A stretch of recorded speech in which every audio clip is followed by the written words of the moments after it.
의롭다 하심을 받은 자에 대해서 지난주도 좀 나눴는데 오늘 더 깊이 좀 들어가도록 하겠습니다. 제일 이해가 되는 것도 같지만 너무 많이 들었기 때문에 잘 이해되지 않는 것이 그 은혜입니다, 여러분. 은혜는 우리를 당황스럽게 하는 어떤 것입니다. 오늘 여기도 나왔지만 왜 하나님이 7절에도 나왔죠. 불법이 사함을 받고 죄가 가려짐을 받는 사람들 복이 있다. 왜 하나님은 저와 여러분의 불법을 용서하시고 죄를 덮어주시는가?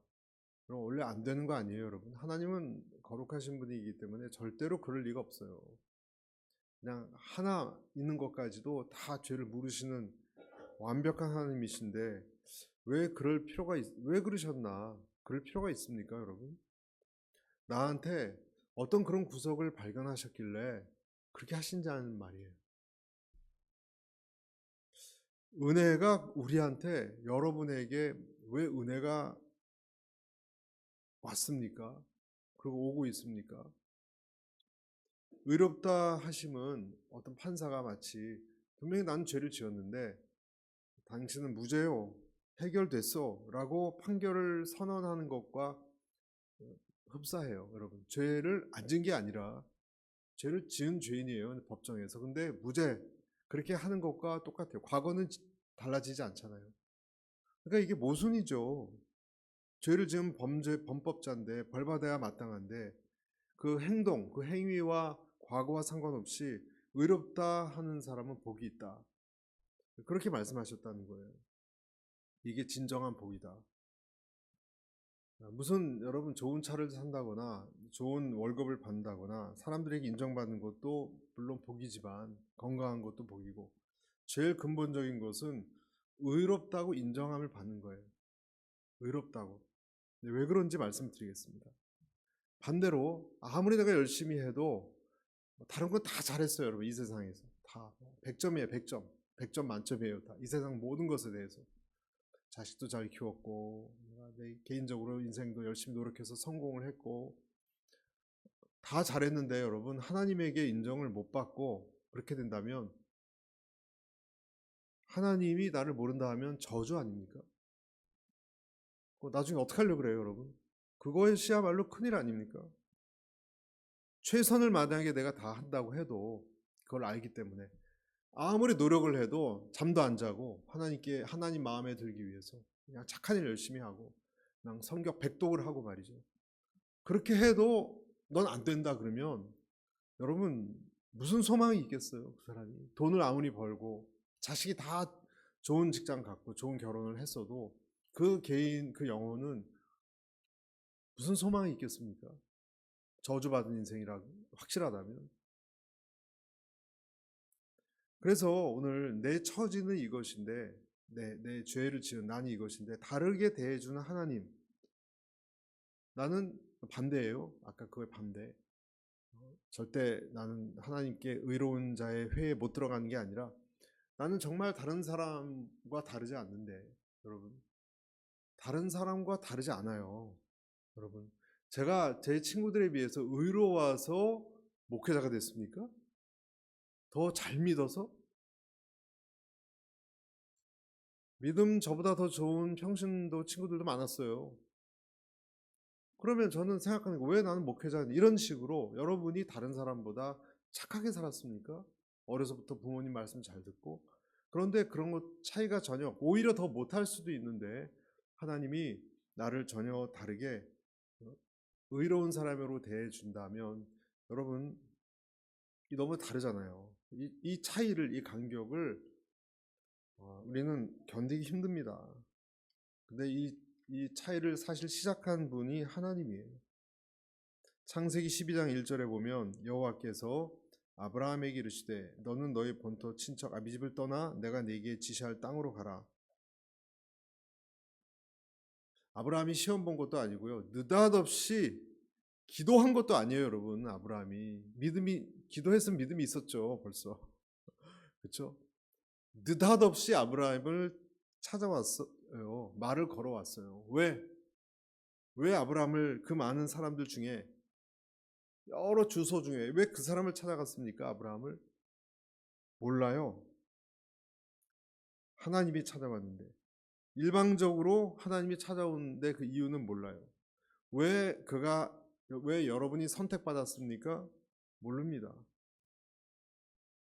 왜 아들도 없는데 내가 너를 통해서 큰 민족을 주겠다고 이 특혜를 주십니까? 그것도 모릅니다. 인격적으로도 형편없는 사람이고 아내도 속이고 인내심도 사실 많지 않은 부족한 사람을 왜 택했는가? 그것도 모릅니다. 아브라함이 잘한 것이 하나 있다면 하나님을 무조건 따라갔다는 거예요. 모든 기득권 다 내려놓고, 그리고 따라간 그것을 하나님께서 의로 여겼어요. 근데 사실 따라갔을 때는 성경에 안 나와 있지만 저는 그렇게 생각해요. 저는 아들을 얻으려고 하는 속셈도 있었어요. 어차피 아들 없으면 이제 뭐 꽝이니까 자기는. 그런데 아들을 얻기 위해서 간 면도 있어요. 그걸 하나 하나님을 따라가면 뭐 떡고물 나올까봐 하는 마음도 있지 않았을까? 아무 자식도 안 주겠다 하면 따라갔겠습니까? 그래서 다 내려놓고 따라갔는데 하나님이 그것을 의로 여겼습니다. 그냥 훌륭한 사람이라서 아니라 그냥 하나님 믿고 따라간 거. 이 기독교의 아주 특별한 부분이에요, 여러분. 다른 종교는 이런 믿음 하나 갖고 이렇게 우대해 주지 않아요. 다 고행을 해야 되지. 그런데 이 기독교만은 좀 특수합니다. 노뱀을 보면 낫는다. 이것도 사실 말이 안 되는 거예요. 어떻게 노뱀을 보면 무슨 수행을 하는 것도 아니고 이렇게 가부좌상을 해서 뭘 돌을 뭐 한 일주일을 한다거나 한 80배를 하는 것도 아니고 절을. 근데 낫는다는 얘기가 민수기에 나옵니다. 훌륭해서가 아니라 그냥 바라봤더니 치유를 받았다는 내용이죠. 구원이 그런 겁니다. 믿도록 우리가 따라간 마음도 하나님이 주시는 거예요. 믿는 마음도 주시도록 하나님이 찾아온 것이 먼저입니다. 믿음에 대해서는 다음 주에 좀 더 깊이 보겠지만 오늘은 좀 의에 대해서 얘기 나눌까 해요. 오늘 3절에도 이렇게 되어 있죠. 성경이 무엇을 말하느뇨? 아브라함이 하나님을 믿음에 이것이 저에게 뭐로 여긴 바 되었다고요? 의로 여긴 바 되었다. 순종을 보통 잘해서 의로 여겨집니다. 보통 그렇죠. 욥처럼 모범적인 인생을 살면 의롭도 의인이라 그랬잖아요. 욥을. 근데 고난이 와서 그게 이제 복잡해진 책이 아닙니까? 이해 못하겠다 그러고. 그러니까 순종을 잘해서 의인이 되거나 욥처럼 모범적인 삶을 살거나 그러면 의라고 그때도 여겨졌는데 갑자기 믿음이라는 것이 들어와서 모든 질서를 흐트러 버렸어요. 이 말을 잘 관찰해 보면 굉장히 혁명적인 개념이라는 것을 알 수 있는데, 자, 이것을 경험하는 사람은 그냥 어떤 믿음 때문에 의로워져 버렸어요. 내가 이걸 경험하는 사람은 자기를 볼 때 어떤 생각이 들까? 어떤 자기 인식, 어떤 생각이 들까요, 여러분? 그냥 믿었는데 내가 그렇게 돼버렸어요. 자기 모순이 생겨요, 여러분. 자기 모순이. 의라고 겉은 그렇게 하는데 케이크의 겉은 의인데 케이크의 안은 죄의 덩어리거든요, 아직. 그러니까 이 포장지와 내 내용물이 안 맞는 거예요. 그러니까 모순이 느껴지는 거예요. 이러면 안 되는데 하는. 그러면서 도대체 하나님의 의도는 무엇인가 하는 모순 속에서 살아가는 것이 은혜라는 거예요, 여러분. 은혜가 모순을 느끼는 게 은혜예요. 나는 선물을 받을 이유가 하나도 없는데 나한테 1억을 줘요, 여러분. 누가 여러분에게 만약에 1억 정도가 아니라 100만 불을 준다고. 100만 불이 1억인가요? 1000만 불을 준다고 쳐보세요. 한 100억을 줘요, 여러분에게. 그냥 만약에 여러분 잠이 옵니까? 네? 뭐 갚으라는 것도 아니고 자다손손 100만 불, 1000만 불을 한 1조를 준다고 10조를 준다고 쳐보세요, 여러분. 여러분께 잠이 옵니까? 이유도 없어요. 그러면 이게 일치가 안 돼요. 이해가 안 가는 거예요. 이해하려고 아무리 애를 써도 이해가 안 가는 거예요. 내가 무슨 왕족이었나? 내가 옛날에 사둔 땅이 있었나? 아무리 생각해도 하나도 없는 거예요. 그런 대우를 갑자기 받으면 우리는 오히려 괴로워질 수도 있습니다. 도대체 이게 무슨 조화인가? 자기 모순. 그래서 은혜라는 것은요, 자기 모순의 느낌이에요. 아브라함이 의로운 사람인 것처럼 하나님이 대하셨다는 말이에요. 아브라함 자신은 전혀 의롭지 않은데 자기도 자신을 잘 알아요. 그런데 하나님이 그를 의로운 것처럼 여기셨어요. 그래서 오늘 말씀에 6절에서 보십시오. 똑같은 얘기가 또 나와요. 6절에서 8절까지인데요. 이러한 것이 없이 하나님께 의로 여기심을 받는 사람이 복에 대하여 다윗이 말합니다. 이란 것도 없는데, 여러분이 유럽 여행 갔다 왔는데 모르는 회사에서 월급을 자꾸 줘요. 여러분, 그럼 이해가 안 가잖아요. 도대체 나를 왜 잘 보고, 무슨 영줄이 있는 것도 아닌데, 일한 것도 없는데 계속 연봉이 나와요. 그 회사 가본 적도 없는데. 이런 희한한 일이 일어난다는 거예요. 여러분, 7절에도 불법이 사함을 받고 죄가 가려짐을 받는 사람은 복이 있고, 근데 분명히 죄를 져서 페널티를 내야 되는데 나만 면제래요. 나만. 그것도 이해가 안 가요. 주께서 그 죄를 인정하지 아니하실 사람은 복이 있도다 함과 같으니라. 여러분, 이것이 모순입니다. 이것이 모순을 깨닫는 것입니다. 내가 다들 다른 사람처럼 세금을 내야 되는데 나만 세금이 리펀드 돼서 나왔어요. 나한테 다시 계좌에. 이상하다. 다시 냈더니 혼날 것 같아서 또 리펀드가 돼. 나는 세금을 안 내도 된대요. 그럼 뭔가 잘못된 거라고 생각하죠. 이 모순. 왜 나만 이런 특혜를 주느냐는 거예요. 다윗이 쓴 32편이 이 내용이에요. 범죄하지 않는 사람들, 순종해서 죄 짓지 않는 사람들은 복이 있다. 그렇게 얘기하지 않고 오늘 이런 식으로 일한 것이 없이 불법을 저지른 사람이 복이 있다. 그러나 이해가 안 간다. 이 얘기를 다윗이 쓴 거예요. 시편 32편에. 그래서 다윗이라는 사람은 왜 이렇게 하나님의 은혜에 감사했느냐면, 자기가 범죄자라는 것을, 죄인이라는 것을 알았지만 주께서 그 죄를 인정하지 않을 하나님이라는 것을 알았기 때문에 자유로워졌고, 이해하지 못하고 이것을 변해서 은혜를 느끼고 감사함을 나타낸 사람이 됐다라는 것입니다. 내 죄가 내게 불리하게 작용하지 않고 내 신분에 영향 주지 않는 것, 이 사실을 안다는 것은 이해는 안 가지만 기분이 나쁘지는 않아요. 그렇죠? 기분이 나쁘진 않아요. 하나님이 나를 정죄하지 않는다는 것, 내가 죄의식에서 자유롭게 되는 그런 길이라는 것. 만약에 하나님께서 다 값을 매겨서 받는다는 그런 하나님이라고 생각한다면 아마 우리는 거기에 눌려버리고 체념해버리고 만다라고 사람들은 생각하고, 정말 그렇습니다. 내 마음속에 짓는 죄, 여러분, 지나가는 사람만 보고도 음욕을 품으면 간음이라고 했잖아요. 그런 식으로 하나님 내 내면을 모두 따지면 내가 어떻게 살 수 있겠습니까? 사람이 어느 뭐 욕심내지도 못하고. 그러니까 다 체념해버리고 말 것입니다.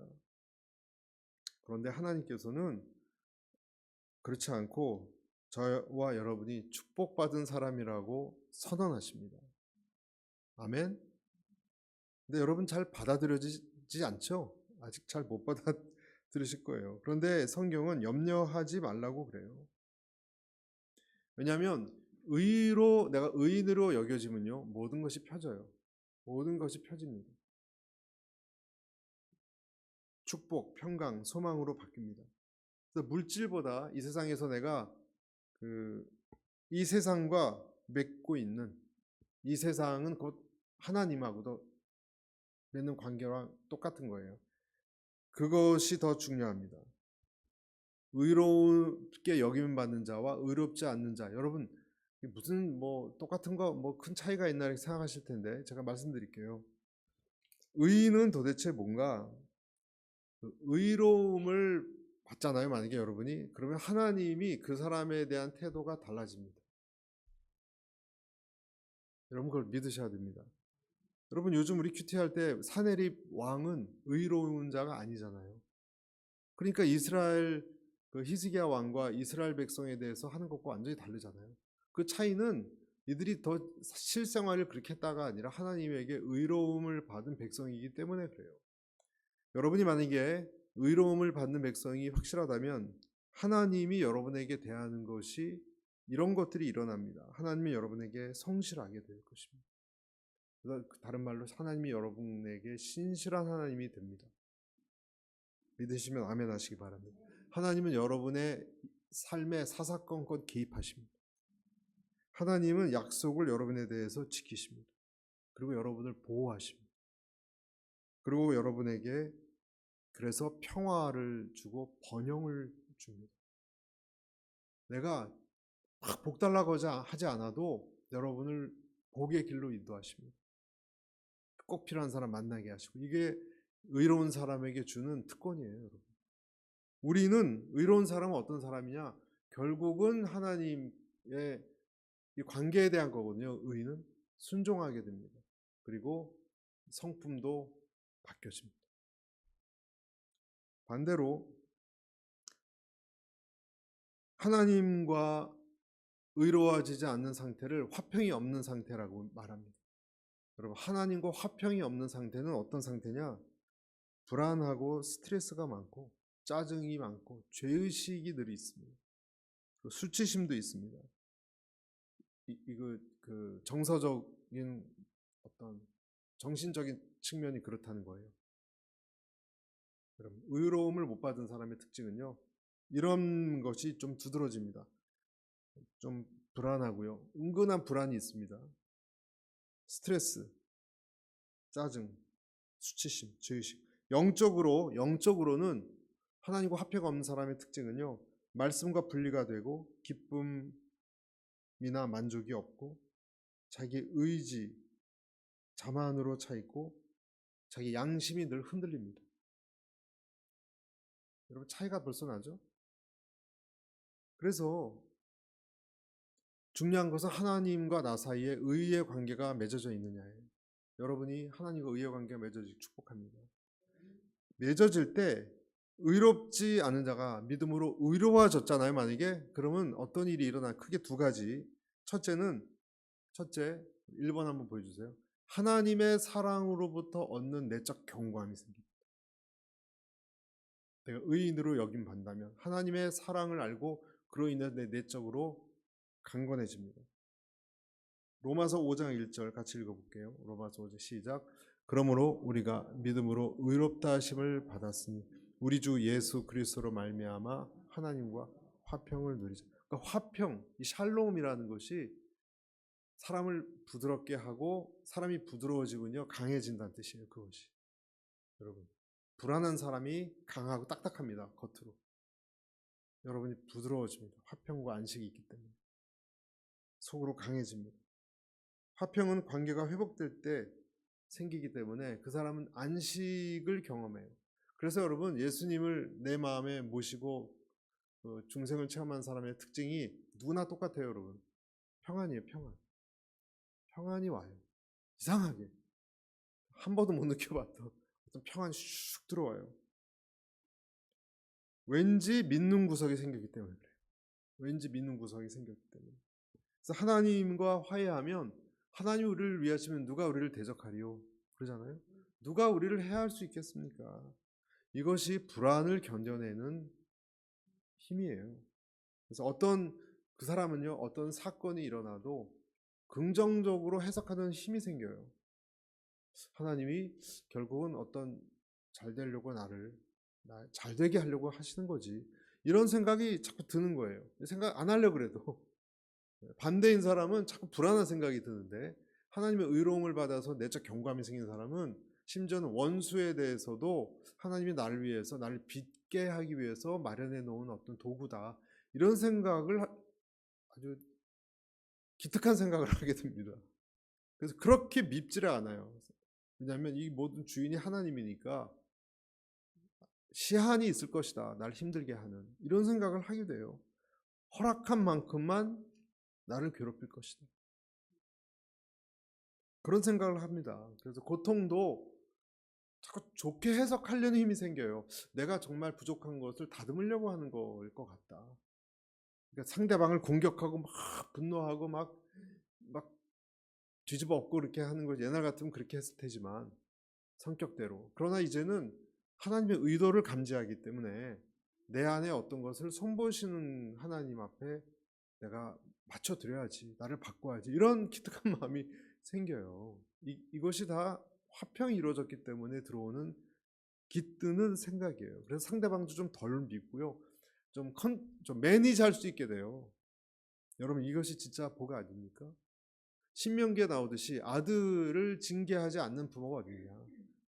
아들이니까 징계한다라. 이 말씀이 그대로 이해가 되는 거예요. 그러니까 좋은 일이 생기면 좋아서 좋고, 또 어려운 일이 생기면 나를 아들이니까 징계시킨다고 하고 생각하니까 또 좋고, 이 사람을 누가 당할 수 있겠습니까, 여러분? 물질적으로도 물론 걱정 다 합니다. 그러나 근본적 걱정, 굶어 죽을 그런 걱정 안 합니다. 여러분, 그런 거 하시는 분 계세요? 안 합니다. 왜? 이방인이 아니니까. 의롭다, 못 여김 받는 사람이 아니니까. 그래서 마태복음 6장 31, 32절에 이방인과 다르게 이렇게 돼 있잖아요. 그러므로 염려에 이르기를 무엇을 먹을까, 무엇을 마실까, 무엇을 입을까 하지 말라. 이는 다 이방인들이 구하는 것이라. 너희 하늘 아버지께서 모든 것이 너에게 있어야 할 줄을 아시느니라. 아멘. 넌 이방인이 아니라 나의 의로운 백성이기 때문에 걱정하지 마, 이 얘기예요. 걱정하지 마. 여러분, 제 아들이 직장에서 칭찬을 받았더니 인정감이 한 이틀, 3일은 가더래요. 그렇게 좋더래요. 여러분, 직장에서도 인정을 받으면 얼마나 기분이 좋아요, 여러분. 당신 정말 능력 있다, 정말 실력 좋다. 그런데 하나님에게 인정을 받는 것은요, 내 영혼이 기쁩니다. 영혼이. 그래서 그 영혼은 그늘이 없어져요. 있었던 그늘도. 두 번째, 의로움을 받는 사람의 특징은요, 죄사함 받은 자의 겸손함이 생깁니다. 죄사함 받은 자의 뭐가 생긴다고요? 겸손함이 생겨요. 7절에 나왔잖아요. 불법이 사함을 받고 죄가 가리어짐을 받은 사람은 그러니까 불법이 지워지고 그게 아니죠. 죄가 제거되고 그게 아니라 가리어짐을 있어요. 나도 알아요. 그런데 그것을 하나님이 가리워줬다는 것 때문에 이 사람은 어딜 가도 겸손해지는 거예요. 그래서 여러분, 향유병 깨트린 여인이 그가 죄가 많이 사해졌습니다, 이렇게 설명하잖아요, 예수님.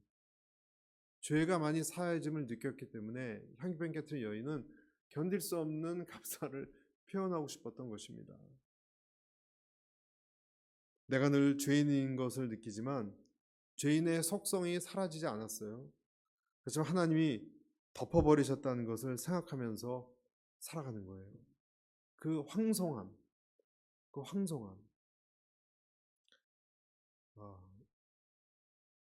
어느 집에 신방을 갔는데 그 집사님이 그 아들이 완전히 그냥 노는 아이 같은 애인데, 이 애는요 얼마나 훌륭한 애인지 몰라요. 얼마나 열심히 공부하는 애고. 또 이 아이가 정반대 얘기를 하니까 막 황송해가지고 막 몸을 비틀고 나 아닌데 그런 감정과 비슷한 거예요, 여러분. 나 아닌데, 나 맨날 노는 애인데. 근데 엄마는 앞으로 잘 되려고 축복받으려고 훌륭한 애고 가장 자랑스러운 아들이고 너무 황송하는 거예요. 여러분, 처음부터 나는 죄 없는 것이 아니라 나는 원래 못됐는데 용납받았다. 나는 또 죄를 지을 것이고 짓기도 하고, 그런데 하나님은 못 본 채 하실 것이다. 여러분, 그럼 뭐가 느껴집니까? 그러면 죄를 짓지만 황송한 거예요. 죄송하고, 그리고 사랑을 느끼는 거예요. 그러면 결국은 그 사람은 겸손해집니다. 어느 모임에 나갔는데 여러분, 회비 면제받고 온 사람은 늘 감사함이 있죠. 네? 그 사람 얼굴에는 늘 죄송하고 다 냈는데 감사함이 있는 것과 똑같은 거예요. 장학금으로 학교 다니는 친구는 다른 친구들에 비해서 늘 미안한 마음으로 학교 다니는 거와 비슷한 거예요. 그렇게 살아가라는 거예요. 너는 원래 좋은 사람 아니었지만 이제 그런 건 다 잊어도 좋아. 너는 내 날개 아래 있으니까 너 자신도 너의 그런 걸 받아들여라. 죄책감을 주고자 하는 것이 아니라 하나님은 현실을 보라는 것이고, 그러나 내가 너의 비참함을 알고 있다는 뜻이지 정죄는 아니에요. 하지만 죄를 짓는 나는 여전히 안 변하고 있습니다. 그 사람은 그래서 그것을 은혜를 느끼는 거예요. 그리고 변하기 시작합니다. 그리고 겸손이 시작되는 것입니다. 이 사람이야말로 하나님이 인정하셨고 그 정체성이 확립되어져 가는 사람이에요. 그런데 여러분, 오늘 우리 이 시대 문제는 무엇입니까? 이 시대 문제는 자기가 죄인이라는 것, 그리고 나한테 구속주가 필요하다는 것 깨닫지 못합니다. 깨닫지 못합니다. 내가 죄인이라는 것 인정하지도 않습니다. 당연히 예수님도 필요 없다고 여기죠. 예수님이 필요 없으니까 오늘 이런 의롭게 여기고 무슨 구원의 은혜 아무 상관이 없어요. 의미도 없고, 더 나아가서 신도 없다고 생각하니까 일반적인 이 세상의 사람들의 모습이에요. 교회에서만 떠들지 밖에 있는 사람은 뭐 하나도 관심 없습니다. 모든 사건 상황을 하나님이 없는 상태로 가정하고 풀어나가고 살아갑니다. 그 사람들. 영적인 세계나 기도, 용서, 구원, 은혜, 천국 이런 개념 자체가 없습니다. 그런데 예수님이 오셔서 내가 너를 죄를 용서했고 나를 믿고 고백하면 구원시켜 주겠다고 하니까 택도 없는 소리가 되는 거예요. 이해를 못하는 거예요. 여러분, 이런 모순을, 이 딜레마를 어떻게 풀 수 있을까요? 여러분, 어떻게 이해 못하는 이 세상 사람들에게 은혜를 알려줄 수 있을까요? 답은 어려운 것 같기도 하고 쉬운 것 같기도 하고, 인간적으로는요 답은 없습니다. 인간적으로는. 그러나 하나님의 은혜가 작용한다면, 만약에 하나님이 움직이신다면 그 사람은 어느 날 이 세상의 진짜 모습을 보고 자기가 은혜가 필요한 사람이라고 여길 때가 옵니다. 하나님의 은혜 받은 사람만 가능해요. 그래서 저와 여러분이 그런 사람이에요. 로마서 3장 13절에 이런 말씀이 있었던 것 여러분 기억나십니까? 그들의 목구멍은 열려있는 무덤이고 혀로는 거짓말을 일삼으며 그들의 입술에는 독사의 독이 있고 그들의 입에는 저주와 독설이 가득하다. 그들의 발은 피 흘린 데 민첩하며 그들의 길에는 파멸과 참담함이 있어 그들은 평강의 길을 알지 못했다.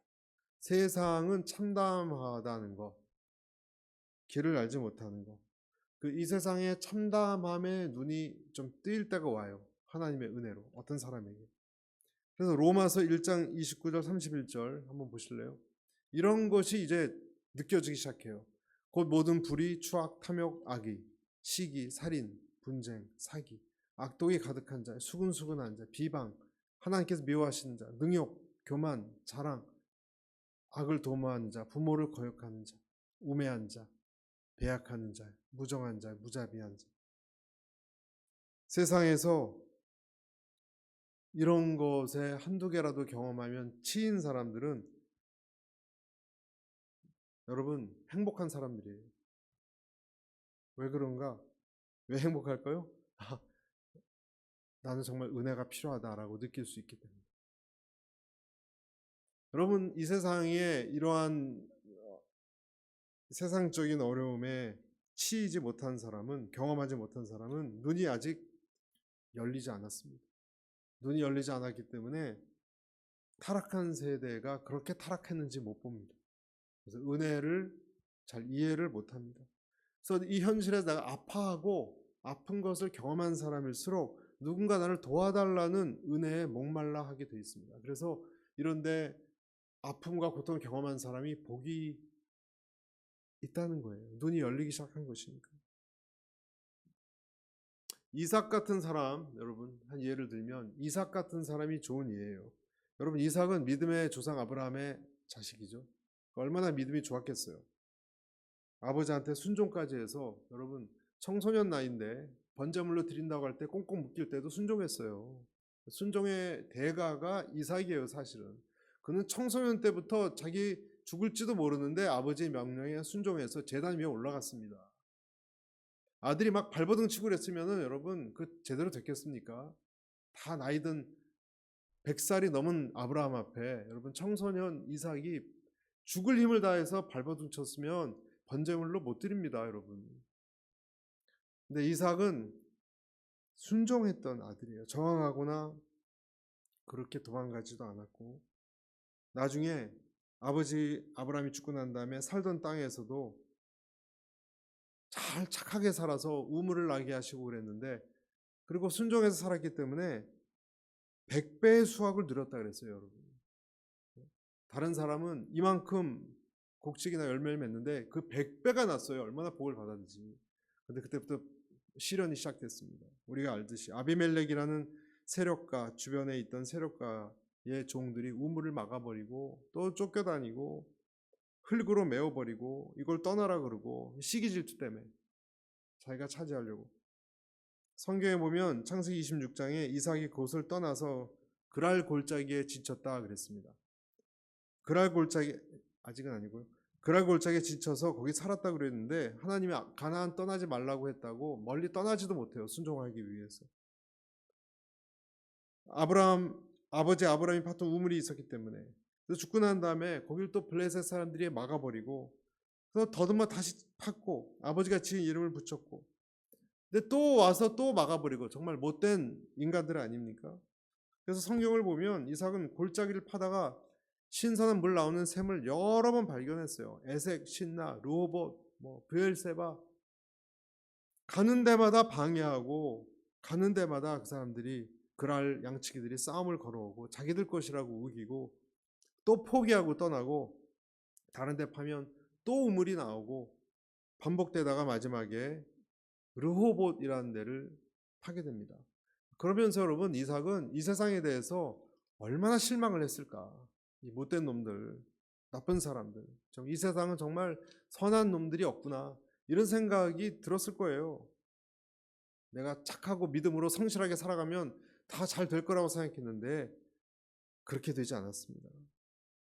여러분, 이 세상과 우리가 연관을 맺고 살아가는데 이 세상이 그리스도인들에게 그렇게 쉽게 적응할 만한 세상입니까? 이 세상 그렇게 적응 쉽게 할 만한 곳은 아니에요. 믿음으로 정직히 살아가기 너무 힘들어요.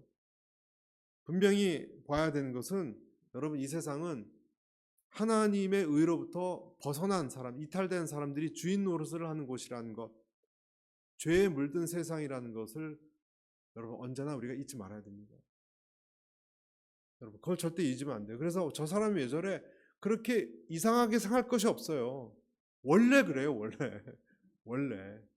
세 가지 차원에서 완전히 어그러졌죠. 세 가지 차원에서 타락했다 그래요. 하나님과 사람, 또 어디가 타락했습니까?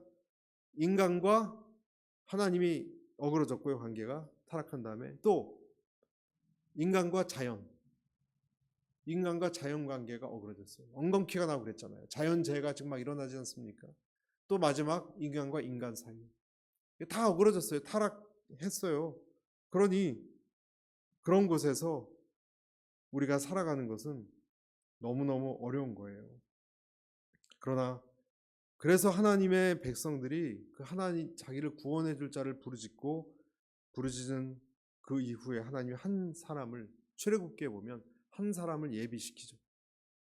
온 백성이, 애굽은 좋은 데인 줄 알았는데 하나님이 거기를 훈련소로 쓸 계획이었었는데요, 나중에 하늘에서 듣고 한 사람을 예비하고 준비시키고 있었습니다. 모세라는 사람을 준비시켰던 것입니다. 여러분, 우리가 경제적으로나 정신적으로나 육체적인 어떤 실패를 맛보고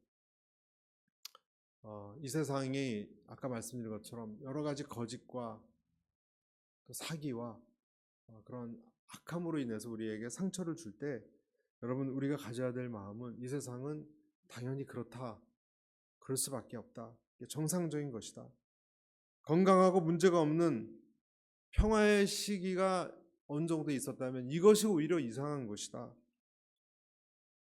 그렇게 생각해야 됩니다. 이것이 오히려 은혜다. 원래 인간의 조건은 거절, 미움, 절망이라고 성경은 말하고 있기 때문에 그렇습니다. 유일하게 빠져나올 수 있는 길은 그래서 예수 그리스도예요. 이 세상 사람들이 이 현실의 눈을 고통을 통해서 뜨이는 것이 그래서 복이에요, 복. 그래서 복이에요. 여기서 내가 빠져나올 수. 그러니까 마음이 가난한 자가 복이 있다는 거예요. 심령이 고통받는 자가 복이 있다는 거예요.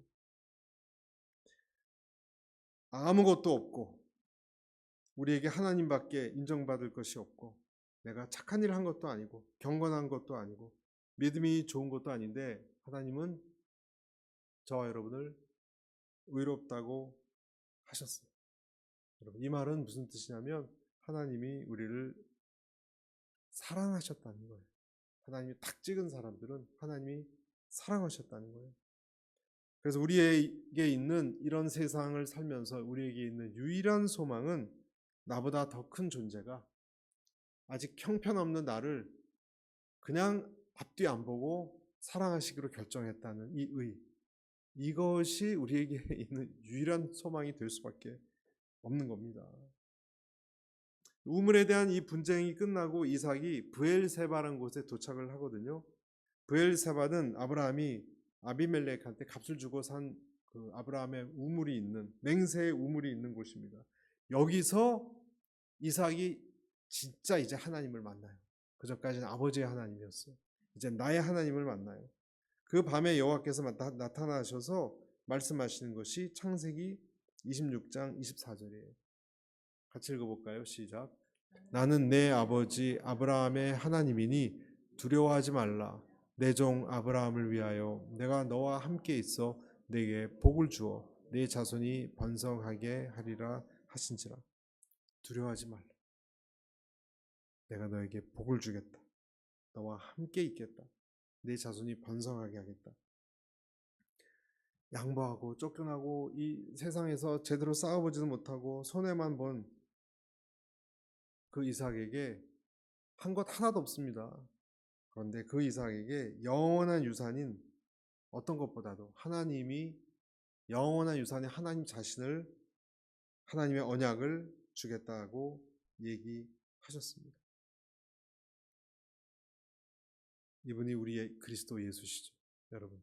그래서 오늘 마치 이삭같이 이 세상에서 피하면서 당하면서 이 세상의 악함에 치이면서 내게는 하나님이라는 소망밖에 없다라고 생각하며 하나님께 나오는 자, 그래서 그런 고통이 있는 자는 복받은 사람이고요.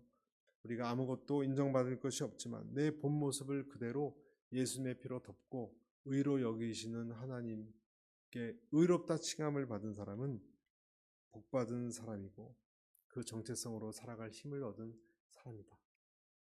기억하시기 바랍니다. 네, 두 가지가 있다 그랬죠. 하나는 뭐라고 말씀드렸습니까? 그 사람이 어떤 사람이라고 말씀드렸습니까? 하나님으로서 사랑 때문에 경고함이 생겨요. 경고함이 여러분에게 있습니다. 그리고 겸손함이 있습니다. 만약 그것이 여러분에게 있다면 왠지 믿는 구석 같은 느낌이 있고 또 하나님 앞에 아무것도 주장할 수 없는 그것이 있다. 여러분은 의인의 회에 속한 사람인 것이 분명합니다. 그 축복을 누리시는 우리 모두가 되시길 바랍니다. 같이 기도하겠습니다.